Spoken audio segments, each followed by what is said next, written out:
If your brand belongs in the heart of the yachting world, this is where it happens. Yachting International Radio reaches over 1 million yachting professionals and enthusiasts every month, with 77 million impressions, 220,000 social followers, and 74,000 podcast subscribers. Our hosts are insiders, crew, captains, CEOs, trusted voices shaping the industry. This is targeted, high-impact advertising in a luxury niche. Visit yachtinginternationalradio.com/advertise. Your audience is already listening. Good morning, Elle. Hi, Rick. Hi, Elle. How are you? I'm here. I know it's lovely to have you in Playa. It's lovely. Really, thank you. It's lovely to be here. I now better understand why you are here. Yeah. Why you are here. And just as a lead into this conversation, this is unlike any other interview I've done, any other episode of Yachting USA. In fact, I expect this episode may stand alone outside of Yachting USA eventually. But I think it's so necessary. I've had so much outreach recently encouraging me to have this conversation. And you and I talked about it. Mm-hmm. And you were pretty happy, I guess. Is that the right word? Happy to do this? Content. Yeah. All right. Good. So here we are. And I think kind of help lead into this and let people kind of understand about what they're about to hear. I want to read something out of your book, Alchemy. Yeah. Elle has published a couple books. The first one I read was Alchemy. And I took this because it resonated so profoundly with me. And I'm just going to read this and then we'll go into our conversation. This wasn't grief, not the kind you light candles for. This was suicide grief. It wasn't soft.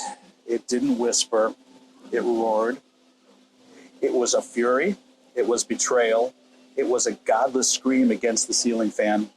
An earthquake that split the spine of everything I thought I believed. All right. That's big. That's powerful.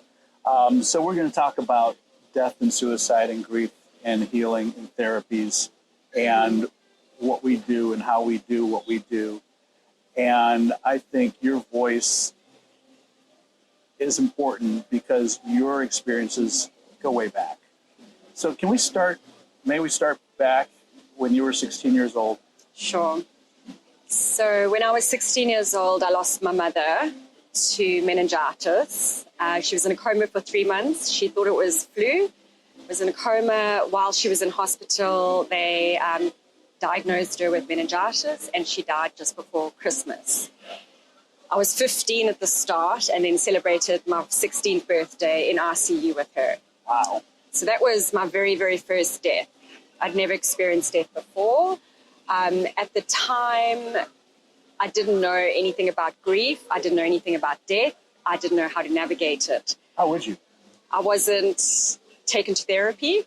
I wasn't sat down by my father or family or anyone to ask if I was okay. I was handed a prescription for Valium, and I was on Valium for the next decade, at least. Wow. I obviously did not understand it. those were the formative years of my life. I was in high schools in South Africa, that's standard 8. So diazepam numbed the pain. Numbed the pain, masked the pain, and that's when I started drinking and using drugs. Just to mask my pain. I was in incredible pain and I didn't understand it. Of course. And no one helped me or guided me to understand it. And back in those days, that was 1994, there was no YouTube or podcasts or the wealth of knowledge that we've got today at our fingertips for guidance. 6 months after my mom's death, her sister, my aunt, my godmother, died by suicide. Wow. Yeah. 6 months later. Exactly 6 months later, the 16th of July, 95. That was the first time I'd heard the word suicide and understood what suicide was. Wow. Yeah. So I guess from then, my life literally I mastered in work. Straight after school, I studied advertising and PR. went straight to work after I got that, moved to London and just immersed myself in work and became a complete workaholic. And so that coupled with drinking, drugs, I worked in music PR, so that was the whole scene. Yeah. Sex, drugs, and rock and roll. Right on. And Valium. Valium. And yeah, I masked my grief and my pain. I didn't understand it. I didn't know how to navigate it, and I never spoke about it. Can I ask why you never spoke about it? Was it just the unspoken reality, the taboo of it? I was never given the platform to speak about it, Okay. even amongst my family and friends. I was silenced. It's just there's a stigma around suicide, and I guess no one knew how to speak to a 16-year-old child about losing her mother. So it was just brushed under the carpet, silenced. It was something put in a little box and put away and not spoken about. Yeah, that's profound, and I think later in the conversation, people listening to this will understand why in my space that is so profound. But let's keep talking about you. So, sex, drugs, and rock and roll. You got into the music scene. Good start to your career. Oh, it was phenomenal. Yeah. Absolutely no regrets. I was very lucky. I landed my very first job ever in Starfish Communications in London on Oxford Street. My very first project was the 1999 Brit Awards, which is like the equivalent to MTV Awards. Right. So right from the age of 19, I was surrounded by celebrities, musicians, bands. It was great. I bet. Yeah. I bet. And so you went for a period of time trying to treat life as normal. And you're normal. Yeah, looking back, nothing about my life was fucking normal. I was like a party girl. What 19-year-old is hanging around like these musicians and, having these crazy parties, and nothing about it was normal. But at the time, it's what got me through the pain and the grief, because I never stopped. I just carried on going, whether it was working or partying. Like, there was just no stop. And for me, that was my safe place. That was my comfort zone, to keep murdering on and not to stop and think and process the grief. I didn't want to. No, I totally get that. I really do. I do. Yeah. So we kind of met through the wonderful world of yachting in a way. Mm-hmm. And so you segued, as I understand it, from the rock and roll scene into the luxury yachting scene. Mm-hmm. Was there anything between those two career paths? No. It was a complete accident. I was living in Dublin, working for a top PR agency at the time, amazing clients, doing these crazy festivals. Great job. Yeah. On paper. It was a fantastic job, great agency, great clients, everything about it was great. Right. But inside I was unhappy, and I didn't know why. Of course. And the unhappier I was, the more I was masking it with going out and working harder, working longer, partying, drinking, drugs. And I couldn't understand why. Right. And it was my 31st birthday, and I wanted to go to Ibiza for my birthday. I'd never been to Ibiza before. I'd traveled around Europe extensively, but my life at home in Dublin and London was music festivals and the party scene. So for a vacation for me, I wanted to go to like the arse end of nowhere, like a quiet little Greek island with no people, no parties, no festivals. Sure. But friends of mine, DJs, they called Goldfish, two Cape Townian guys, Dave and Dom, they had a residency in Ibiza. Okay. And they messaged me and they said, we've got Blue Marlin Thursdays, Pasha Fridays, come over. And it coincided with my birthday, my 31st birthday, on the Friday night. So I said, sure, why not? Happy birthday. Yeah. And then my best friend from London flew over. We started in Mallorca, had a week in Mallorca, and that was exactly what I wanted. It was chill, there was no partying, the odd glass of sangria, but just a lot of like resting, which is what I needed from my hectic life in Dublin. Yeah. And then we moved on to Ibiza, and it's everything they tell you it is. But it was wonderful. I caught up with Dave and Dom, and we partied, and it was great. We went to Pasha the night of my birthday. That was great. And then you meet other people and they invite you to a villa party, and then we moved on to a villa party. And then, before I knew it, I was invited on a yacht in Ibiza port, a super yacht. Yeah. I'd never been on a yacht before. I'd always appreciated them. I love the ocean. I'm from Durban, South Africa. I was going to take you there, because we didn't really properly introduce your background, but you actually were born in Rhodesia, which became Zimbabwe. I was born in Rhodesia, 1978, and when it became Zimbabwe, my family fled to South Africa. I grew up in Durban, South Africa, did all my schooling then, and studied advertising PR after that, and then left. Right. So, because those listening, and we were talking about your time in Durban and London, you speak beautifully with the South African accent, not the Queen's English. So, just for clarity. So, I'm sorry to interrupt, but bring you back to Ibiza. So we were in Ibiza. We were invited on this yacht, and one night on the yacht ended up with them asking us to stay and take the yacht. They were taking the yacht to Mallorca. My friend and I were actually leaving the next day on the ferry from Ibiza to Mallorca. And the captain said, just come with us. Wow. They intervened. Why would you say no? You wouldn't. So we went across to Mallorca, and we actually both extended our vacation. We called our work back at home in London and Dublin, and we extended it by like a week or two. I stayed a bit longer. At that stage, I knew after this little taste of life on the edge, I knew I wasn't going back to the agency. Right. So I was a bit risque.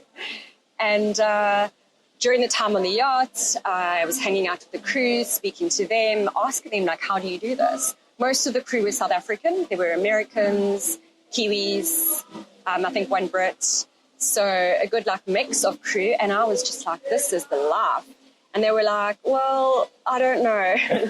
You're staying in the guest cabin. We're serving you. We are the crew. Come and have a look at our bunk beds in these tiny little 2x2 cabins. This is not how you're living on this yacht, on board this couple of weeks. This is not yachting. Right.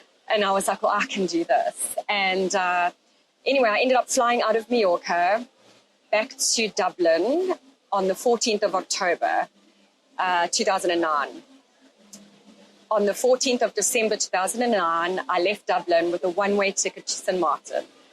I had asked the crew, how do you get into yachting? What do I need to do? They told me SDCW, ENG1, go to St. Martin in December, network. Yeah. And that's exactly what I did. I remember at the time, because I had a condo in Dublin that I had to rent out, left my job, got rid of my car, and my friends were like, you just purged. You've got the job and the life that everyone wants. Mm-hmm. And you're giving that up to go and work on a yacht and clean toilets and serve billionaires. And I was like, yeah, pretty much. There you go. Yeah. Yeah, wow. You only knew. So that was, I had actually only planned to do it for 1 year. I was like, I just need this gap year just to refresh and reboot. 9 years later. Yeah. And let's be clear, because we're going to be doing another conversation later about your yachting career. And ultimately, you had good experience in yachting. I mean, you have a love for that. Love it. Yeah. So I've got no regrets. Good. Turning my back to Dublin. Yeah. Turning my life around and leaving. And knowing what I know, you went to St. Martin and what's called is a greenie. Mm-hmm. Someone who's never been in yachting wants to come on board for the first time. Mm-hmm. And you didn't start on the little 25, 30 meter yacht, did you? No. My first yacht was Icon, which was a 60 meter. Yeah. I started temping. I met the crew at one of the bars because I was told to network in St. Martin, and that was easy for me. I was known as party girl in Dublin, and being a party girl in St. Martin just came second nature. Right. And networked with was partying and met some crew. And then someone had said, Icon are looking for some crew, day workers. I went and day worked on Icon for 2 weeks, and then the captain asked me to stay on. And I pretty much moved into second stew position straight away. So when I had first got to St. Martin, though, and before I'd even left Dublin, I'd started reaching out to crew agencies. I did my CV with the photo and everything they tell you to do. And I had such backlash. My age was against me. I was 31. They said, Right. you're far too old to work in the industry. And I've got tattoos. Right. At the time, I probably only had 6. I've got about 17 now. And everyone, all the crew agents said, you've got tattoos and you're too old. Boom. It took me 2 weeks in St. Martin. Break the mold. And in fact, most of my jobs, all my jobs, none of them have been through a crew agent. Right. They've all been through people, word of mouth, and headhunted, Perfect. luckily. Yeah. No, that speaks volumes of your professionalism. That's the one takeaway I've had in the last about 6 weeks. You and I have been communicating and getting ready for this weekend and talking about your career and life and experiences. That you are, you're definitely a very professional young lady, and I think all of that bears into your stories. So. Thank you. And again, we're going to do an episode with you. We're actually going to record it here tomorrow, talking about your yachting career. But again, this is about, unfortunately, the difficult subject of death, suicide, grief, and healing. And you didn't dodge that bullet once you got into yachting. No, No. I mastered it. No, you did mask it, and then you experienced it. Yeah. So I dove straight into yachting. As I said, it was only meant to be like 1 year to reboot, but it wasn't. And I moved up the ladder pretty quickly. I think because of my age, actually, and my experience having a decade working in PR agencies and the music scene, working for that level of clientele, the same clientele that you get in yachting. So I think my captain and the owners saw that. And I pretty much went from second stew to chief stew to interior manager purser very, very quickly. But yeah, I just kept busy. My work, I am party girl, but my work life and my profession and personal life, I keep separately. As you should. Yeah. Right. So I took my job very seriously. I loved the industry. I loved my owners, my guests. I've got absolutely no regrets. And it's about that the love that industry. translates. People see that, they feel it, they experience it, and that's how you scale. That's how you become successful. Yeah. Your next brush with death, was that in Ibiza? The next Or was that serious one, the next loss was Jess. Yeah. So I had actually left the boat Icon. So I'd started on Icon, had a few boats in between that, and then got called back to Icon as interior manager. We did the refit, 9-month refit in Holland. And that was, if you've read my article, that was in The Independent, about, which we'll touch on tomorrow. That's when I spoke about a chef coming into my cabin and management, and I had no help. So I left the boat. During that time of me leaving the boat, I was living in Mallorca. And I had a South African friend, Jess, who was a chef on a boat. She worked for Mike Ashley, who was the owner of, or he runs Newcastle United football team. Okay, yeah. And most of the retail in the UK. Jess, her boat was going to from Mallorca to Ibiza for owner's trip. Big trip. Yeah. And while she was in Ibiza, she went out, met a Tinder date, and he had sparked her drink with GHB.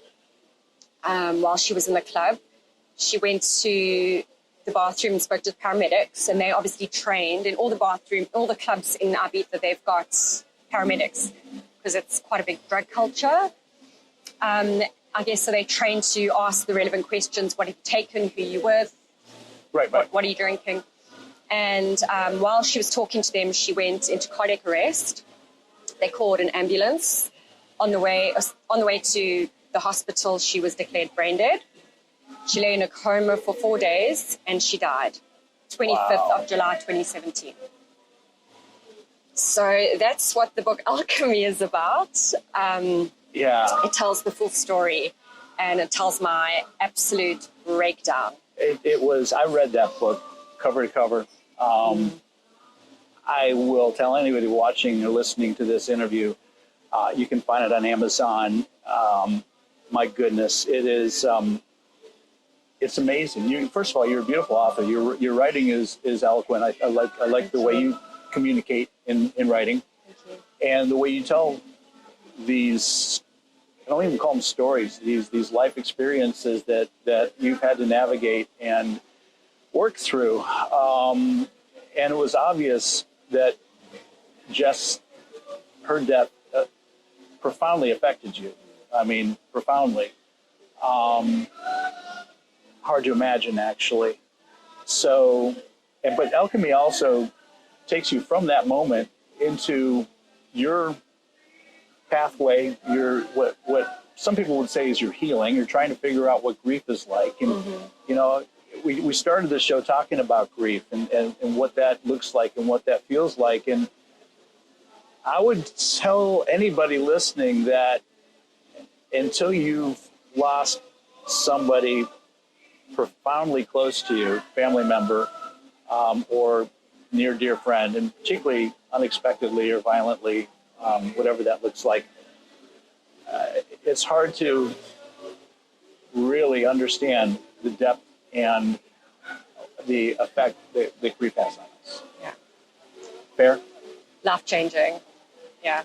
You're not the same person before the death. No. And after the death, you're two different people completely. Yeah. So when this happened with Jess, I continued on in Mallorca for a couple of months, and I drank a lot. It started with the day that I heard of her death, I went across the road, bought a bottle of Rioja, started with 1 glass, 2 glass, 1 bottle. More than and then one it was bottle? 4 bottles, 4 bottles a day for about 2 months. Wow. I remember just closing or putting the blackout blinds down, just closing out the world. I didn't answer my phone. I didn't want to speak to anyone. I was angry. I was broken. And I've experienced a lot of death in my life. I've lost a lot of people before that, but that one has definitely hit me the worst. And I drank myself pretty much into a coma until one day I just woke up and I was like, I've got to stop this. I've got to leave. And I bought a one-way ticket to Bali because Bali heals everything, apparently. Not so. Yeah, well, read the book. Yeah. That's the propaganda anyway, right? Yeah. Yeah. So 3 months into Bali, I was sober. I wasn't drinking. I wasn't partying. And I was searching for shamans and rituals and ceremonies and healers and sound healing and breath work and anything spiritual. I was like, sign me up. I'm up for it. I just wanted something to heal me, something to save me and help me. Searched for everything. And I was doing well. I was going to all the things. I was spiritually exhausted. I bet. But I felt okay. I was like, well, something's got to work. You know, at least I'm not partying and I'm on the right path and, you know, it's got to get better. And I started feeling better. And then I got a call from my cousin in Scotland to tell me that my cousin Dakota in Vancouver had died by suicide. Another one. Yeah. So it's like 2 steps forward, 10 steps back. Wow. Yeah. And you were close to Dakota. Very close. You telling, well, you read the book and you and I were talking. She was a natural musician. She was basically just a creative, free spirit young lady. And she was, what, 24? 24 when she died, yeah. So young. Yeah. So young. And she was bullied to death, essentially. Yeah. Pretty much. Yeah. And she just didn't feel like she had a voice and she wasn't being heard or taken seriously. And yeah, it was hard. That's hard. Yeah. What do you do? I mean, that's your cousin. That's another family member. It was that one also. I mean, they've all broken me in a different way. And at that stage, I was so angry with the world, the universe, God. I was like, fuck this spirituality. Like, I've been doing the work for 3 months. I've done all the things, gone to all the classes. I've been sober. And yet this is how I'm rewarded with like another death, a suicide. I was so angry. Mm-hmm. So what do? You go to Mexicola in Bali and you order a tequila. And I went Just off one? the rails. No. I get it. There's got to be some medicine, right? There's got to be something to mask it, to bury it, to hide it. numb it, whatever that is. And I know that you don't know while you're in the middle of it. You don't. And it's horrible. So Bali wasn't necessarily the Mentissa that you thought perhaps it might have been. God, no. God, no. Bali ripped me open, but it forced me to take a long, hard look at myself. Yeah. And it forced me to, now looking back, at the time I did it, now looking back, I've realized you can't chase the healing and look for answers in the shaman, in the ceremony, in the cacao, and the breath work and all the things. The answers have to come from within. You've got to sit in your dark place and find the answers yourself. Because we've all got the answers, and grief isn't linear. It's a roller coaster. Yes, ma'am. And there was more after Dakota. Yes, we're just going to get there. I did in our own time, because it's just when you thought it couldn't get worse. Yeah. Well, so I went off the rails when I heard of Dakota's suicide for about a year. Yeah. And I parked all the spirituality. I was like, all that mumbo jumbo, like, not working, hasn't worked, there's still death coming, not happening. And then it was just after my 40th birthday, and I went to a festival at the W Hotel called the Wake Up Call. Actually called the Wake Up Call. I mean, you can't make it up. You couldn't even write the script. But you wrote the book. The DJs Klingandi were playing, and they've got that song Jubal, and most of the lyrics are save me, and it was just so surreal. I went back to my villa that night, and the next morning I was in the shower and I just collapsed to the floor and I just cried and cried and cried. And I remember singing to whoever, save me. I was singing the song. Wow. And I literally prayed. I said, please help me. Like, spirituality hasn't helped. The drinking and partying is not helping. I need someone to help me. I can't do this anymore on my own. And I sort of heard this voice, go to the Ubud Water Temple and go cleanse your soul, whatever. So I was like, okay, I'll do that. Went and I did that, and, sat under all the chakra temples and did the spiritual thing. And then came back to the hotel, my villa, and I was sitting by the pool for a couple of days, and I don't want to give the book away. Don't give it away. But after the water temple in Ubud, and I met this wonderful man, Christian, from Sydney, and we just hit it off immediately. I'd actually just come back from the cinema watching A Star is Born. Oh, what a movie. I had no idea what it was about. I was just going to see Bradley Cooper. I did not know what the story was about. So I was suicide. Yeah, I had no idea. So I was sitting in the end of the movie, and broken. It happened, and it was a trigger about Dakota's death. And I was like, holy fuck, why didn't someone tell me? But anyway, so I left the cinema and went back into Seminyak and stopped off at a little cafe called Wild One. And I was at the till, and I'd ordered cheesecake and a cappuccino or something. And this 6'2" guy walks in, and he looks just like Bradley Cooper. And I remember looking at him going, has anyone ever told you look like Bradley Cooper? And he said, no, but I'll take that and your number. I gave him my number, and he called me, and we went on a date, and that was Christian. Lovely. So, yeah, Christian and I, our relationship escalated really quickly. He proposed to me after a month and a half. Was he also a yachty? No. No, okay, no. okay. No. He had moved to Bali from Sydney about, I think, 2 years before I'd got there. Okay.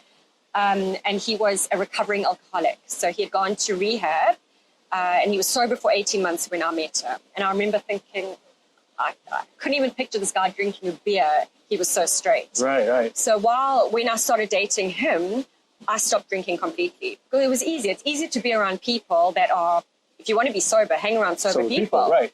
Don't hang out at bars. So it was super easy, and I started loving being sober, and my life started getting back on track, and everything started, progressing really nicely.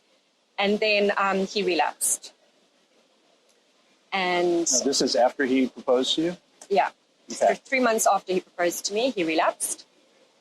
And then he died by suicide. That's, Yeah. yeah. So, again, like it just ripped the heart out of me and the soul out of me. And there's just no words. No. Suicide grief is different to any other grief. It is. I guess it comes with all the what ifs and the should haves, could haves, and you just start replaying every single message, phone call, every moment of the days leading up to that event. He did it in rehab. He didn't do it at home. He went into the rehab on Easter Sunday and Tuesday morning. He did it in rehab. So thankfully, I didn't have to see it. But after his death, I did go and sit with him in the morgue for 3 hours with his body. And I took my mala beads and his photos of his kids and cut a piece of his hair off and played out playlists from Spotify and just sat with him for 3 hours talking and saying goodbye and telling him I forgive him and just letting go. Very hard. And then I cremated him in Bali, which was awful, absolutely horrific experience. I mean, I don't know what it's like in other parts of the world. Pretty sterile usually, but not like Bali your wasn't. experience. I referred to his cremation as the pizza oven. Wow. It wasn't easy. And then 2 weeks after that, we rented a villa. We had that villa till like August, and this was in April. And I was like, I can't be here. I need to leave, go back to the UK, stay with my dad. I had to rehome my animals, which was the hardest thing, 3 cats and a dog. So I didn't just lose my fiance, I lost my future. We were opening up a cafe. He was opening a cafe called Cuba Street Cafe, which I was helping with the marketing, the website, the decor. That was all of a sudden gone. Our villa, I called the orphanage and they came in, took like the contents of our villa. I said, just take everything. And I literally left with a suitcase. And that was it. And then went back to the UK and I was with my father for 3 months in bed crying. And it was just the worst experience of my life. How, I know you're dealing with your grief. How is everybody else in your circles dealing with your grief? They didn't understand it. They didn't get it at all. It's almost like they had my grief on a timeline. They wanted me to hurry up and get over it. And how, when am I going to get out of this dark cloud and living my life and move on? And, it was ridiculous. And some of the things that people say, it's just, oh. Yeah, what's the right words? If you know, you know, but if you don't know, you can't know. Yeah. If that works, if that makes sense. And I think there has to be a little bit of grace given to those that just have never walked in these shoes. Yeah. I think the important thing is if someone loses someone to death or suicide is to just hold space for them. You don't have to say anything. You don't have to try and say all the things to make them feel better. Just let them know that you're there, because that's important for me. Not should we go here? Do you want to go there? When are you going to get better? And, you need to heal. And that's frustrating because you feel pressured and rushed. So I felt pressured and rushed in those 3 months and then decided I was going to get back into yachting. And I'd gone to Mallorca, then to Bali. I was like, I was out of yachting. Right. So I was like, no, I'm going to get back into yachting. I can't deal with this. People are forcing me. And then I started thinking, well, maybe they're right. Maybe I can't just sit here in bed for 3 months crying. Mm-hmm. Like I can't grieve. I'm not allowed to grieve. I've got to, get on with life. Life doesn't stop. So I went back to yachting for 2 years. 2 years, okay. And my crew, my captains, my owners, no one knew what I'd gone through. Because you don't put it on your CV. You don't talk about it at the interview. You just go in and you do the job. That's right. And it was a complete distraction for me. That's all it was. Like looking back, it was a distraction. Work was a distraction. I buried myself in work. We were very busy. Not long after that, COVID hit. And as you know, yachting was the busiest industry during COVID. Social distancing is luxury. People were allowed to come and charter boats. So we were just back to back with charters. So I was exhausted. I bet. So not only was I hiding my grief and my trauma, I wasn't on antidepressants. I wasn't speaking to anyone, therapists, anyone on the boat about it.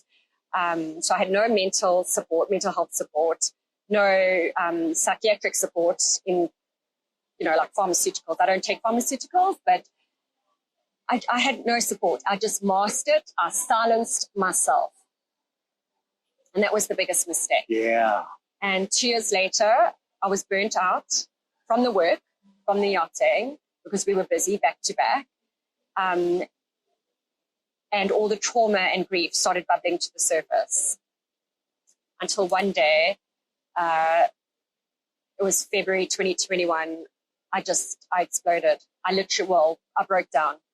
St. Bart's. I literally had a nervous breakdown. I didn't know what was happening. I was having a panic attack, couldn't breathe, didn't know what was happening. Captain sent me ashore. I went to see a doctor in St. Bart's, and she said to me, "You're having a nervous breakdown." I'm like, nervous breakdown? I'm not mad. I'm not mental. Like, I'm fine. What do you mean nervous breakdown? I don't do that. She's like, "Well, how often do you sleep?" I'm like, "Sleep? What's that? What's that?" We don't sleep in yachting. Right. And then, she said I was underweight because I was stressed. I was eating. I was definitely eating, but I was just running around on a boat, stressed, fast metabolism, definitely tired, exhausted. And then she said to me, "Can you tell me a bit about your history, your personal history?" And I didn't even touch the surface of it. And she was like, "You've had a nervous breakdown." And she was like, "You're depressed." And I'm like, "I'm not depressed. I've got nothing to be depressed for." Because in my head, I was like, well, he died 2 years ago. Right. Like, I'm back at work, I'm working, I'm happy, I'm in St. Bart's. Like, I've got nothing to be depressed about. I couldn't understand it. Because you carried that grief and you didn't have a way to really process it. Not at all.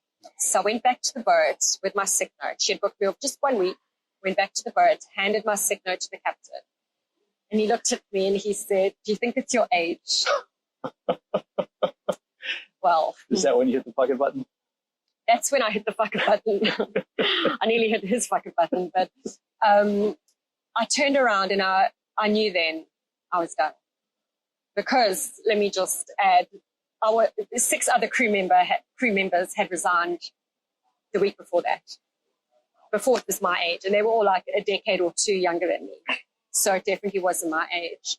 And the 12th of February 2021, I was on a flight to Mexico, to Puerto Vallarta, and I didn't go back to the boat. I couldn't. I knew for my own mental health and for my own survival, I couldn't go back to yachting.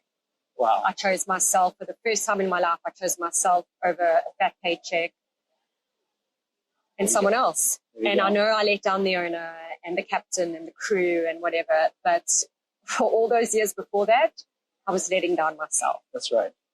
And so I understand there's some level of congratulations because you have just become a resident of Mexico. Yeah, thank you.